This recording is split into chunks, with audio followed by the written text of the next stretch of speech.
Oke, assalamualaikum warahmatullahi wabarakatuh. Perkenankan di sini kami akan mempresentasikan hasil diskusi kami untuk memenuhi beban perkuliahan mata kuliah pemikiran tafsir era kontemporer. Di sini kami akan menerangkan terkait hermeneutika Muhammad Abid Al-Jabiri. Nah, di kelompok kami terdiri dari satu Muhammad Taufikur Rahman, kemudian Abdul Muin Raginda, dan saya sendiri, Mu, Mu, Muhammad Rifki Nur Fauzi sebagai moderator. Kemudian ada Indri Nurhayati dan yang terakhir adalah Safiah. Nah, untuk menyingkat waktu, kita akan masuk ke dalam pembahasan, tapi sebelumnya kita akan membahas mengenai biografi Muhammad Abid Al-Jabiri. Kepada Mbak Indri Nurhayati, saya persilahkan. Baik, dan terima kasih kepada moderator atas waktunya yang diberikan kepada saya. Di sini saya akan menjelaskan atau menyampaikan tentang biografi Abid Al-Jabiri. Nama lengkap beliau yaitu Muhammad Abid Al-Jabiri.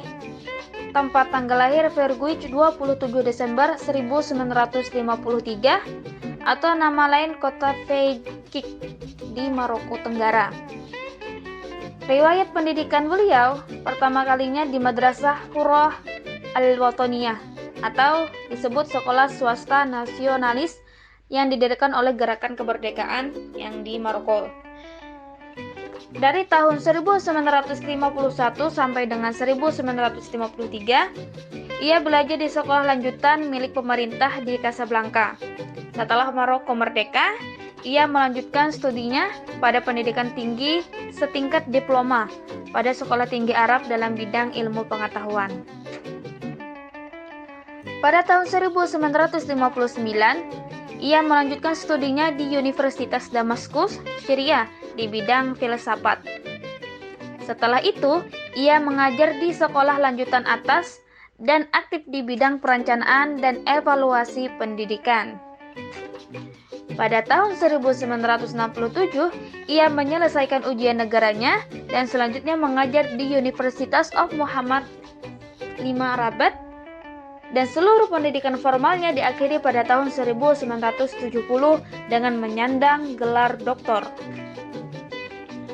Wafatnya Abid Al-Jabiri meninggal pada tanggal 3 Mei 2010 atau Al-Jabiri meninggal dunia di Casablanca dalam usia 75 tahun. Itu tadi tentang biografi Abid Al-Jabiri. Selanjutnya, karya-karya Muhammad Al-Jabiri, yang pertama ada Al-Fikr Islami li Thalab Al-Bakaluriyah atau yang disebut pemikiran Islam untuk mahasiswa sarjana muda yang ditulis bersama Mustafa Al-Umari dan Muhammad As-Satati. Yang kedua, ada Durus fi Al-Falsafah atau yang disebut studi filsafat. Yang ketiga, Fikir Ibnu Khaldun, Al-Ashabiyah wa Adallah, Ma'alim Nazariyah Khalduniyah fi At-Tarikh Al-Islami, yaitu pemikiran Ibnu Khaldun, solidaritas dan negara, karakteristik teori Ibnu Khaldun tentang sejarah Islam. Yang keempat ada Adawa Al-Mushkilah At-Ta'lim fi Al-Maghrib, sorotan atas problem pendidikan di Maroko. Yang kelima, Madkhal ila Falsafah al-Ulum, dirasah fi al-Epistemologiyah al-Mu'asirah atau pengantar filsafat ilmu, studi epistemologi kontemporer. Dan masih banyak lagi karya-karya beliau yang tidak bisa kami sebutkan. Selanjutnya ada konteks pemikiran Abid Al-Jabiri. Prinsip Al-Jabiri adalah elektisme. yaitu berusaha menggabungkan antara otoritas tradisi atau disebut turas yang bersumber dari Islam dengan modernitas. Pemikiran semacam ini bertumbuh kembang dalam dinamika pemikiran Arab sebagai reaksi atas dua ekstremitas pemikiran. Bagi Al-Jabiri, turas bukanlah sisa-sisa atau warisan kebudayaan atau peninggalan masa lampau, tetapi adalah penyempurnaan akan kesatuan dan ruang lingkup kultur yang terdiri atas doktrin agama atau syariah, bahasa, sastra, akal, mentalitas, kerinduan, dan harapan-harapan. Turas dengan demikian adalah berdiri sebagai satu kesatuan dalam seluruh kebudayaan Islam. Baik, itu saja yang bisa saya sampaikan tentang biografi Abid Al-Jabiri. Selanjutnya akan... Oke, terima kasih kepada Mbak Indri. Saya akan melanjutkan ke slide selanjutnya, yakni membahas mengenai corak dan akar pemikiran Abid Al-Jabiri. Di sini ada dua corak dan akar pemikirannya.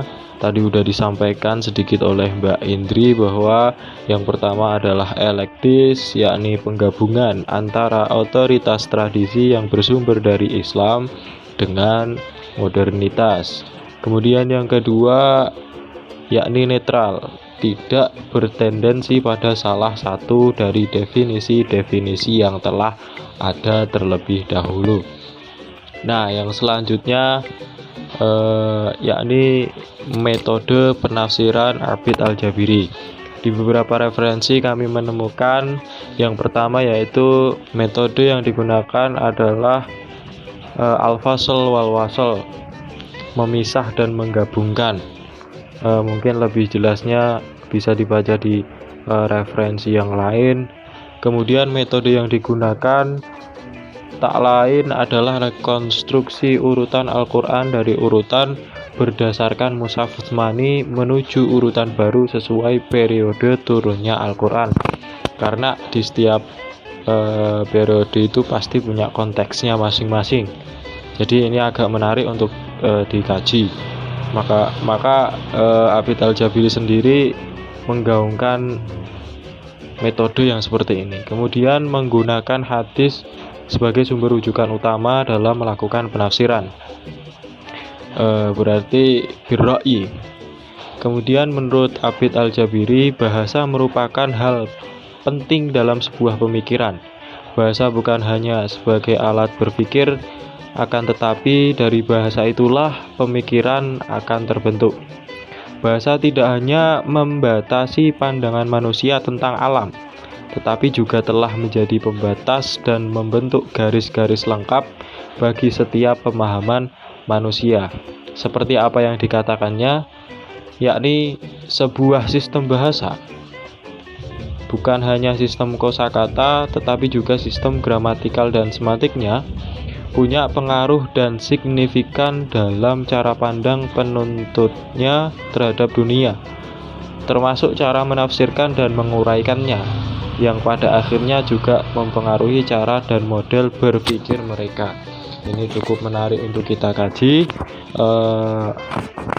Ini pindah ke slide selanjutnya yang akan dijelaskan oleh Mas Muin Raginda. Baik, masuk di poin yang terakhir, yakni contoh pengaplikasian metode penafsiran Abid Al-Jabiri pada Al-Quran Surah Al-Alaq. Abid Al-Jabiri mengajak membaca untuk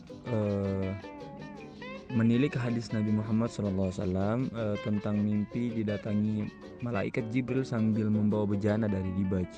Dalam mimpi itu Nabi Muhammad SAW disuruh untuk membaca dan Nabi pun berkata tidak dapat membacanya. Peristiwa itu sebagai simbol bahwa Nabi Muhammad kelak akan mengemban wahyu. Dan inilah yang dimaksud dengan yang mengajar manusia dalam tanda kutip dalam ayat Al-Alaq tersebut. Jadi Menurut Ahmad Al-Jabiri, ayat ini berbicara khusus kepada Nabi Muhammad SAW semata. Dari sekilas uraian tersebut, Al-Jabiri tampak dengan lihai mengaitkan ayat dengan kondisi kala itu.